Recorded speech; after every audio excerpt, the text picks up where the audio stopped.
2020 সালে ইজতেমায় একটি আউটলেট দিয়েছিলাম। আউটলেটে ছিল খাসফুডের। আমরা সবাই জানি খাসফুড যখন আসলে অর্গানিক জিনিসপত্র বিক্রি শুরু করে, অর্গানিক বিভিন্ন খাবার বিক্রি শুরু করে, তখন আসলে অর্গানিক মার্কেটটা খুব বেশি তৈরি না, অর্গানিক প্রোডাক্টের মার্কেটটা খুব বেশি তৈরি না, যে মানুষ সেটা সম্পর্কে খুব জানে এরকম না। এমন একটা আউটলেট যখন আমি ইজতেমায় দেই, তখন মানুষকে চেনাতে খুব কষ্ট হয়ে যায়, মানুষকে চেনানোর জন্য মানে খুব ঝামেলা হয়ে যায়, মানুষ চিনতে চাচ্ছে না, প্রোডাক্ট দাম বেশি। যেমন ধরুন আমি একটা প্রোডাক্টের কথা বলি, যেমন গুড়, খেজুরের গুড় বাজারে পাওয়া যায় 100 টাকা 120 টাকাতে, সেই গুড়ের দাম 350 টাকা কেজি। মানুষ আসলে হতাশ হয়ে যাচ্ছিল যে এটা কেন এত বেশি কেন।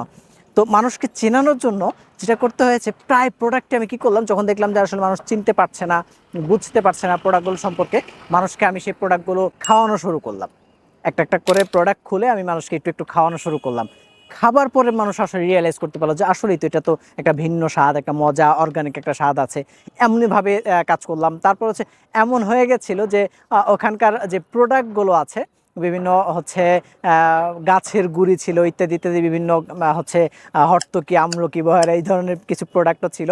তো তখন সেগুলো সম্পর্কে আমি আরও জেনে, অনলাইন থেকে ইত্যাদিভাবে জেনে এমন হয়ে গেছিলাম যে মানুষকে সমাধান দিতে শুরু করেছিলাম, যে আসলে কোনটা আসলে কি সমাধান দিতে পারে আমাদেরকে। সমাধান যখন দিচ্ছিলাম তখন কিন্তু মানুষ সেগুলো পারচেস করছিল। মানুষকে যখন বুঝাতে পারছিলাম যে এগুলো অন্য জিনিসগুলো থেকে একটু বেটার, আরও ভালো আপনার স্বাস্থ্যের জন্য, তখন কিন্তু সেগুলো মানুষ পারচেস করা শুরু করছিল এবং আলহামদুলিল্লাহ খুব ভালো বিজনেস হচ্ছিল। এবং সবচেয়ে বড় যে জিনিসটা হয়েছে সেটা অনেক ভালো প্রচার হয়েছিল ফাস্টফুডের।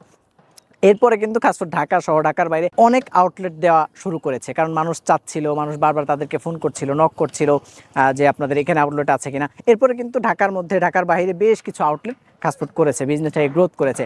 তো সেখানে যেটা আমি করেছি, যে ফাস্টফুড বিজনেসটাকে আসলে একদম প্রপারলি কিন্তু মানুষের কাছে তুলে ধরার চেষ্টা করেছি, যে আসলে কেন মানুষ এই প্রোডাক্টগুলো কিনবে, কেন অর্গানিক প্রোডাক্ট কিনবে, বা অর্গানিক প্রোডাক্টের আসলে ভিন্নতা কী। মানুষের চেনাতে খুব কষ্ট হয়েছে, কিন্তু ভিন্ন প্রক্রিয়া বের করে নিয়েছে যে কীভাবে মানুষকে চেনানো যায়। এটা বোঝানো যাচ্ছে না, এটা খাওয়াই, এটা খাওয়ালে তো বুঝবে। আচ্ছা, এটা গ্রান শোকে বুঝতে পারছে না, উপর থেকে বুঝতে পারছে না, গ্রান শোকে বোঝাই। প্যাকেট থেকে বুঝতে পারছে না, প্যাকেট খুলে বোঝাই। এই ধরনের নানা প্রক্রিয়ার মাধ্যমে কিন্তু অপরিচিত একটা প্রোডাক্টকে আমি মানুষের সামনে তুলে ধরেছিলাম এবং সেটাকে প্রমোশন করেছিলাম, যেটার মাধ্যমে ফাস্টফুড কিন্তু অনেক ভালো একটা প্রমোশন পেয়েছিল এবং মানুষের কাছে পরিচিতি লাভ করেছিল। এই ছিল ইজতেমায় সেই বিজনেসটা একটা সামারি ঘটনা।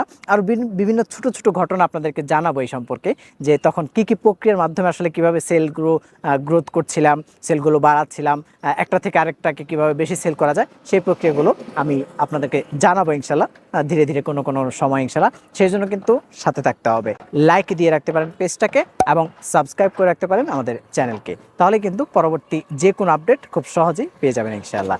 আসসালামু আলাইকুম।